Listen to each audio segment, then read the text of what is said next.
Well, greetings and welcome again to the Chairman's Report. I'm Tom Keinert, and with me, as always, is Senator Hugh Leatherman, the Chairman of the Senate Finance Committee, and a whole lot of other committees, a member of the Budget and Control Board, and one of the most powerful people in South Carolina government. And we have a good friend of Senator Leatherman's and everybody in the PD today, and I'm glad to call him a friend, too. Senator Yancey McGill is with us. And, Senator, always a pleasure to have you.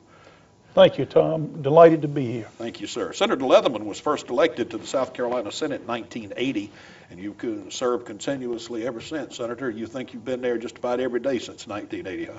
Pretty much, Tom. I've been there my 31st year. You know, that's about a third of a lifetime. Yes, sir. That's a it. long lifetime. Well, we appreciate what you do. Right. You and we appreciate Gene letting you do what you do, and we know that you love it. And we do. I love serving people. But your schedule, I don't know how in the world you do it. So I'm just in awe. But thank you very much for being with us. Thank you. And Senator McGill, you were first elected to the South Carolina Senate in 1989. You represent District 32, and that's portions of Florence and Horry and Georgetown and Williamsburg counties.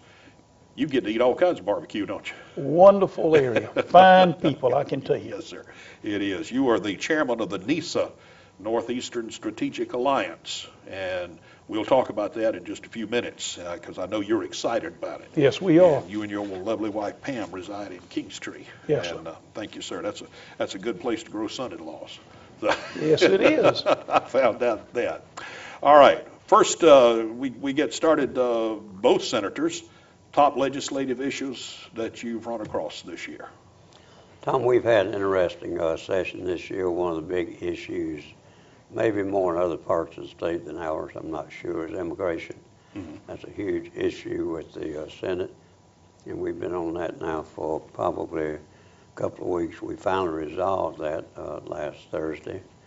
That voter ID is another huge issue that we're addressing, and of course then the restructuring of state government, that's a big issue. We intend to do something with that this year. Have a joint subcommittee, House Senate subcommittee dealing with that.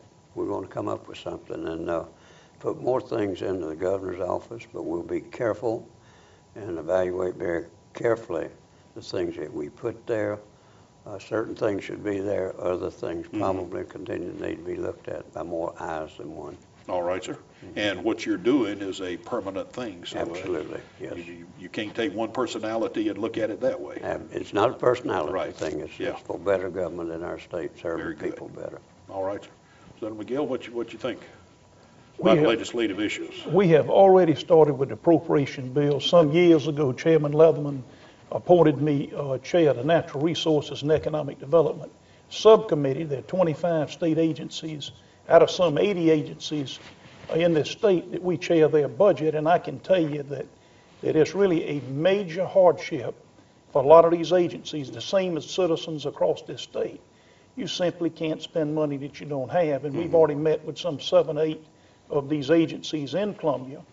And what we've been doing is trying to find out exactly what their true needs are, looking at some basic zero-based budgeting and trying to make sure that we meet the needs of the citizens of the state. But I can tell you that, example being like the Department of Commerce, Chairman Leatherman has said it over and over again that what we've got to do is make sure that they have the proper funding, but also as many resources that they need to recruit the new jobs in this state, which we do know that is the #1 issue right now all over South Carolina.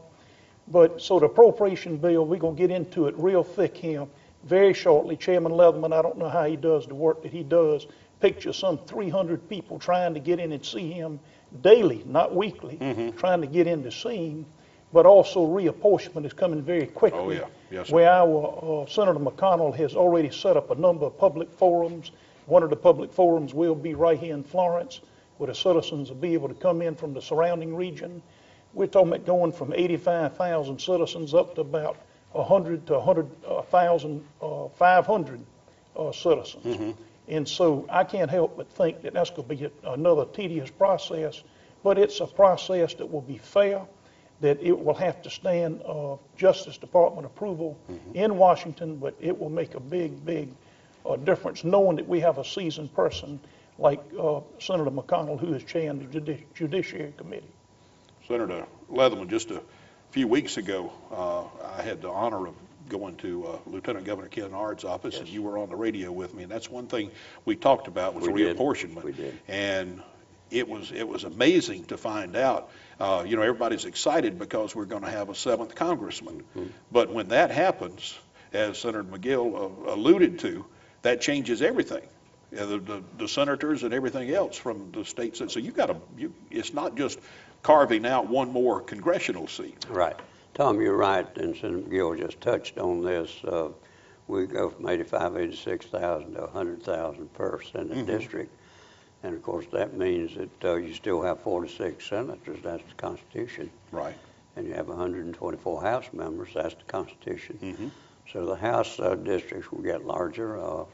Unfortunately, looking at some of the House districts, which we're not involved in, the House does their own reapportionment.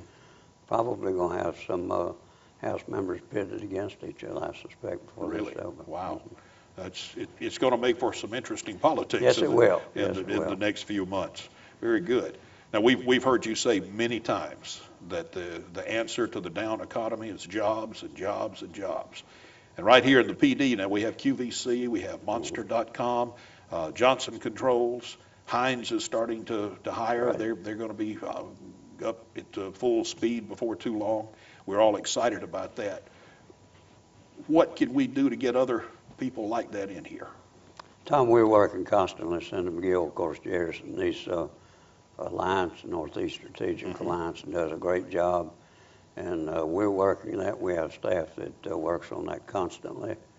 And just recently, I met in Colombia with one of the companies we called on over in Japan 18 months ago. Right.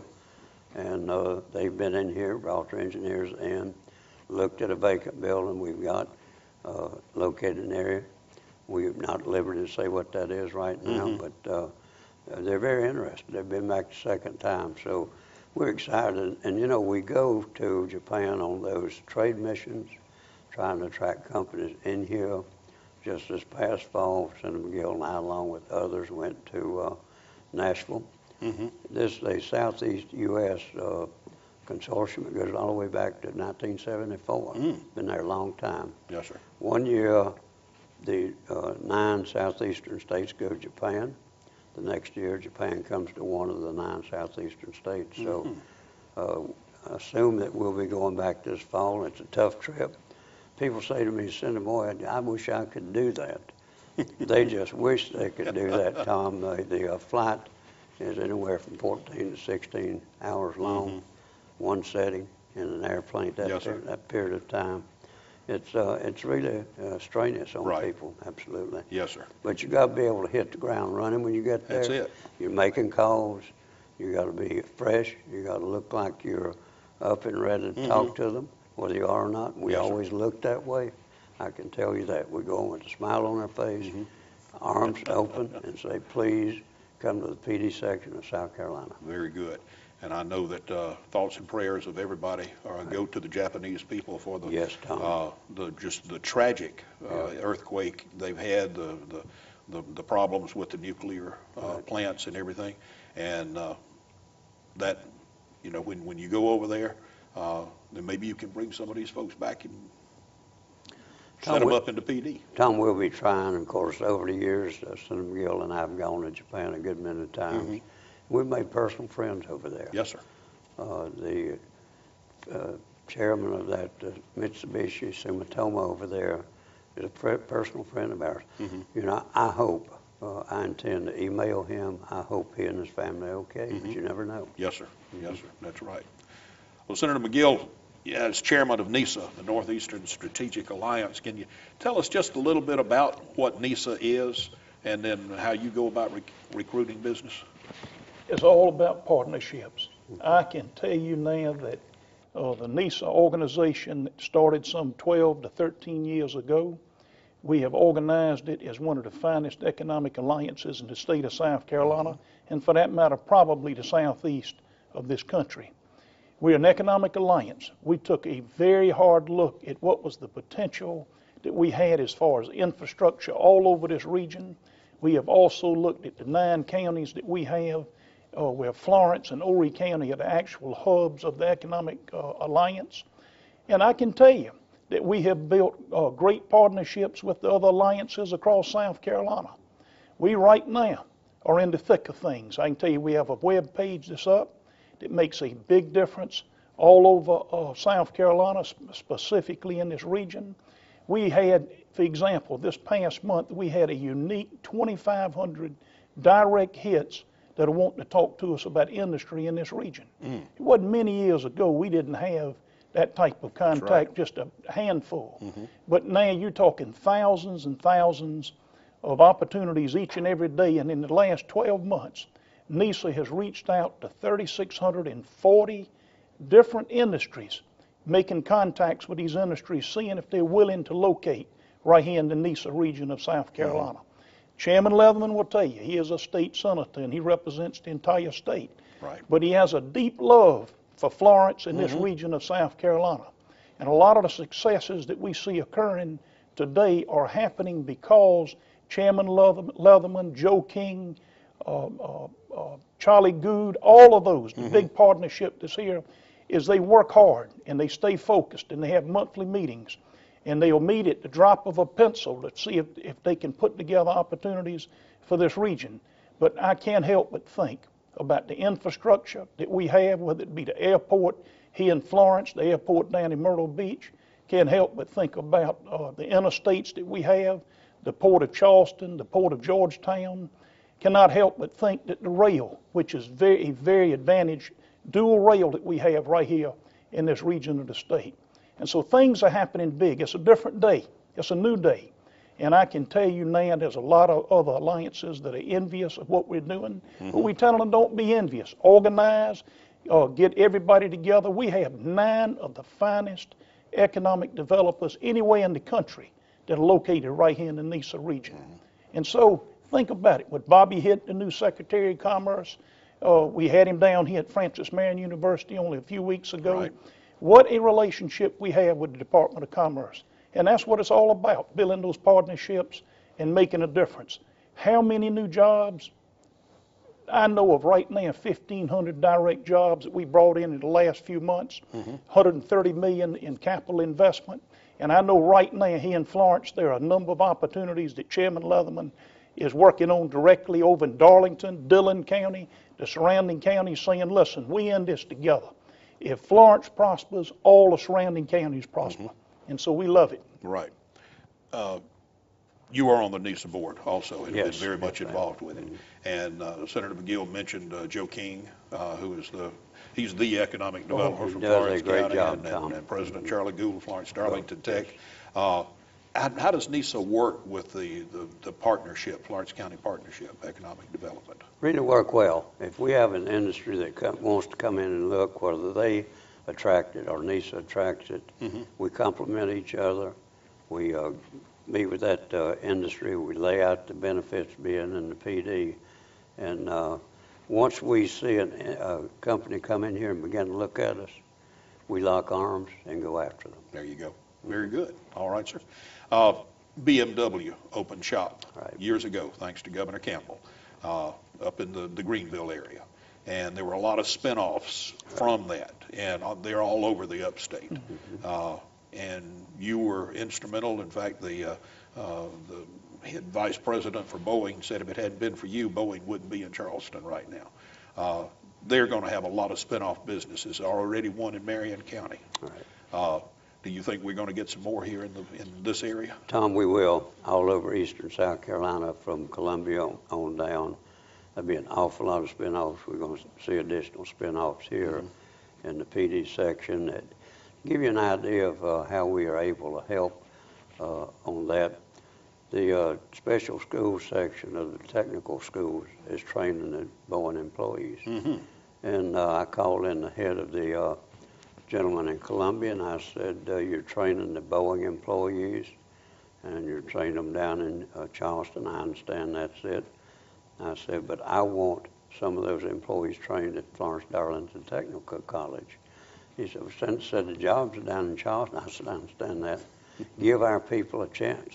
They can either commute or they can move down there. But Yeah. we're going to give our people an opportunity for the same jobs as the people in the low Right. country. And they're doing that, Tom. Those are the kind of things that we're doing. We'll stay on top of this. I'll be with the gentleman that I did all the negotiating with. I'll be with him Thursday night, probably for dinner down in Charleston, a couple hours. Okay. And some really big things are happening. Yes, sir. Boeing, for instance, just announced their most popular plane right now is the 737. Right. And just announced this past weekend, they're trying to decide whether to replace that plane with an all-new airplane or whether to upgrade that one. On Thursday night's meeting, I'm going to be urging Boeing to come out with a new plane, because if they do, we stand a chance of getting them into South Carolina. That's what we'll be pushing for. Well, I tell you what, that'd be more spinoffs from that. Yes, it would, Tom. That's fantastic. All right. Well, changing topics just a little bit, but still staying with economic development overall. Infrastructure. Both of you gentlemen have mentioned that today. Senator McGill, can you talk about infrastructure? You mentioned the rail and the airports and the interstates. Is that what you present to people when you go to them? It is a big plus for us, knowing that the Port of Charleston and the Port of Georgetown is only about an hour away. It makes a big difference with industry. And a lot of the industries that located over in Kentucky and Tennessee, they'll ask the question, we should have met you earlier. We wish that we had known. Now they're talking with us, and they found out the same product that they bring in down in these ports in South Carolina, and they ship all the way out 2 or 3 states over. They're realizing what a mistake. We should have located here local. So the message is getting out there. The marketing and the advertising is making a big difference. But I can tell you one of the greatest successes we have, and he's too humble to say this, but I'm going to tell you, Chairman Leatherman, he has brought many of economic and social opportunity to this region of South Carolina. And I can tell you, when you reach out and you see areas that did not have water and waste treatment and didn't have natural gas, the type things that the industries are looking for. Now you see a number of industrial parks all over our region. We didn't have the groceries on the shelf as in a grocery store. We've got them now, and we're ready. And I can tell you, it's going to be a difference over the next 3 to 5 years. It's going to make a big difference what is going to occur in this part of South Carolina. But we're due. It's our turn. Yes, sir.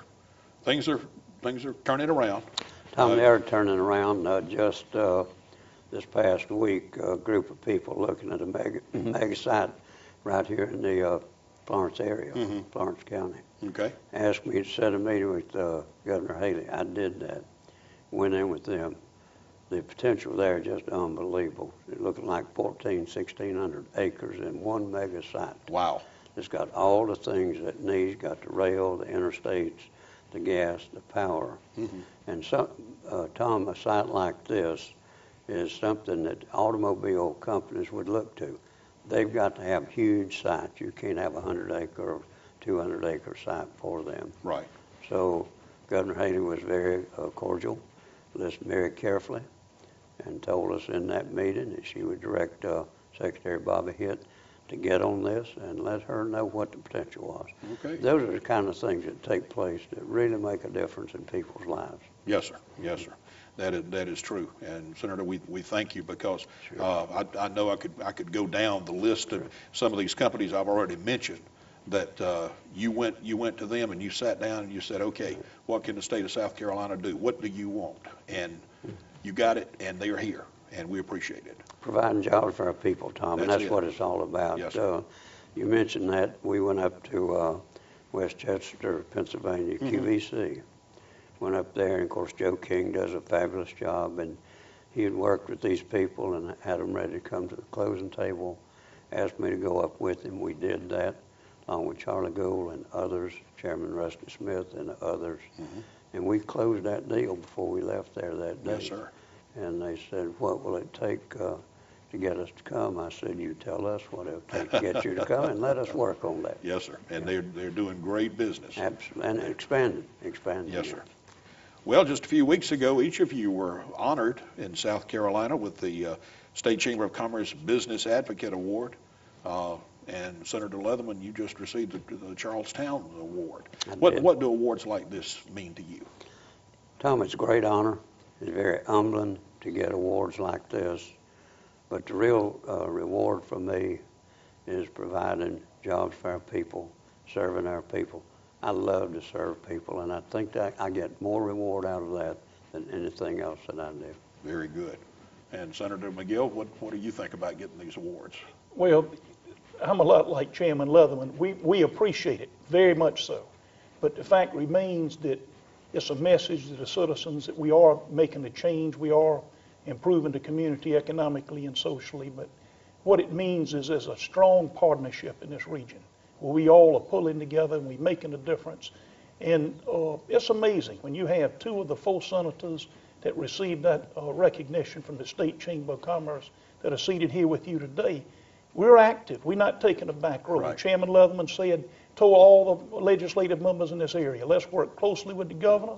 Let's build bridges to make a difference. And it's making a difference. And I can tell you now that we are truly excited more about the accomplishment of pulling together and getting things done. The awards we appreciate, but the fact of the matter is the focus, and that means bringing in jobs for our citizens. Fantastic. Well, y'all got me excited. I'm ready to go get a shovel and start digging. All right, we'll help you. That is great. It's great to see you. Good to see you. Thanks for allowing us to come on Well, and thank you, sir. share with the people. I know Senator McGill likes to share his thoughts with the people. Yes, sir. They like to know what's going on in Columbia. And, of course, Tom, we have a website.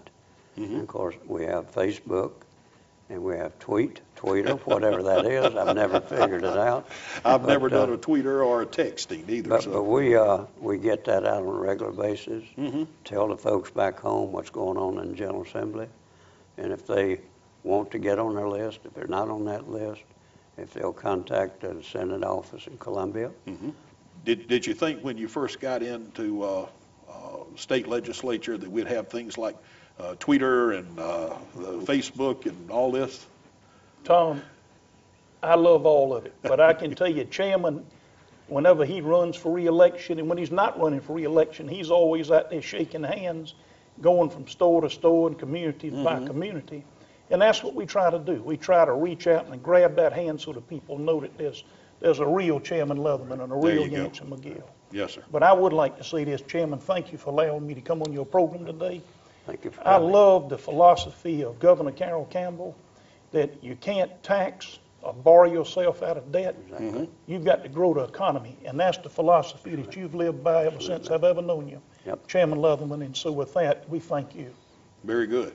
Senator McGill, good to see you, sir. And Senator Leatherman, as always. Always Thank good to see you, sir. Tom. And ladies and gentlemen, thank you very much for being with us on this, the Chairman's Report, and join us again next time. I'm Tom Keinert. God bless America.